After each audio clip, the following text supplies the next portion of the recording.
বাংলাদেশের ম্যাচ 5 দিন পর্যন্ত গেল মিরপুরে আর অ্যাশেজ সেখানে 2 দিনেই খতম, টাটা বাই বাই।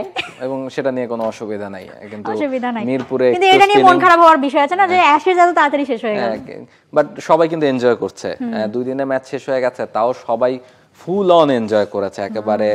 প্রতিটা মুহূর্ত, প্রতিটা সেশন, প্রতিটা হাইলাইটস সব মিলিয়ে ফুল অন এনজয় করেছে। তবে সেই জায়গাটা থেকেই অস্ট্রেলিয়াও কিন্তু দুর্দান্ত ক্রিকেট খেলেই, মানে আপনি যখন এই ধরনের উইকেটে 100 রান করা অনেক ডিফিকাল্ট, বাকি 3 ইনিংস তাই বলছে। তো সেই জায়গাতে আপনাকে ওই শিক্ষাটাই আরেকবার মনে অস্ট্রেলিয়া দিয়ে গেল। আপনি এই ধরনের উইকেটে আপনি দাঁড়িয়ে থাকতে পারবেন না, আপনাকে ম্যাচ জিততে হলে বা রান করতে হলে আপনাকে অ্যাটাক করতে হবে। অ্যাটাক করে আপনি যতক্ষণ থাকতে পারবেন ততক্ষণই, বাট আমি থেকে সময় নিয়ে খেলবো সেটা আসলে সম্ভব না, এবং সেটাই ট্রাভিস হেড মনে হয় আরেকবার প্রমাণ করে গেলেন। একদমই। আমরা যদি স্কোর কার্ডটা দেখে নিই, আসলে অ্যাশেজের ইংল্যান্ড প্রথম ইনিংসে ব্যাট করে 172 রানে অল আউট হয়েছিল, এবং সেখান থেকে অস্ট্রেলিয়া প্রথম ইনিংসে করেছিল 132। তারপর ইংল্যান্ড দ্বিতীয় ইনিংসে 164 রান দাঁড় করায়, যেখানে হচ্ছে মানে তারা মোটামুটি একটা লিড নিতে পেরেছিল। এবং এরপর অস্ট্রেলিয়ার যেটা দরকার ছিল, আসলে সময় তো হাতে অনেক ছিল, কিন্তু অস্ট্রেলিয়ারও খুব তাড়া ছিল।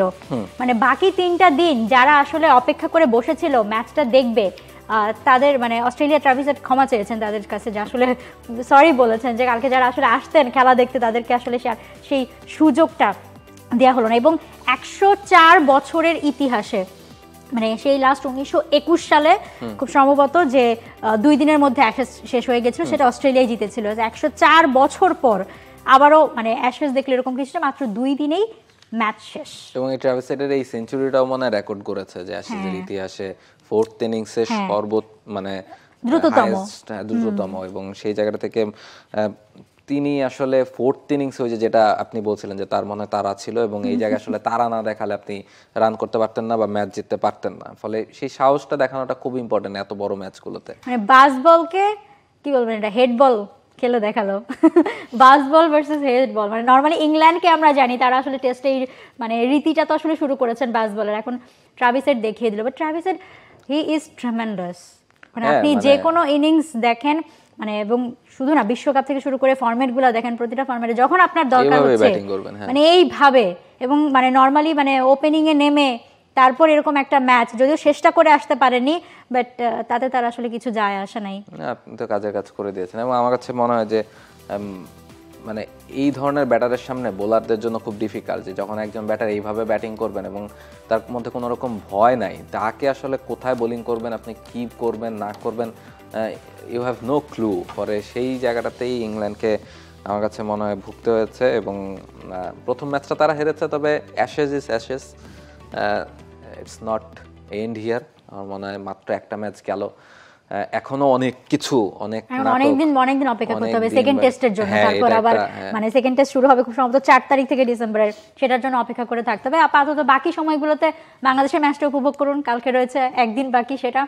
আর হচ্ছে তবে দেখেন এই সিরিজটা কিন্তু মানে স্টার্কময় হওয়ার কথা ছিল, মানে 7 উইকেট নিয়ে আপনি যেখানে দাঁড়িয়ে আছেন, এরপরে যে আসলে আপনাকেও বাদ দিয়ে কেউ টক অফ দ্য টাউন হতে পারে, আসলে ট্রাভিস হেড বলেই সম্ভব। Absolutely. But man of the ম্যাচটা মিস্টার স্টার্কি হয়েছেন, যেভাবে তিনি বোলিং করেছেন।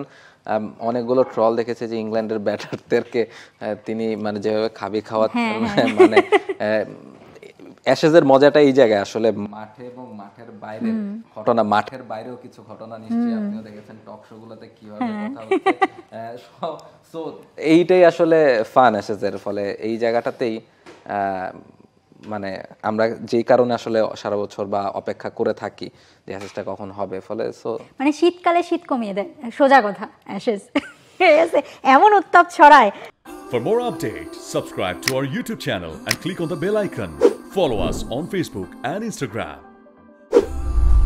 Download T-Sports app to enjoy exciting games and highlights. Visit tsports.com.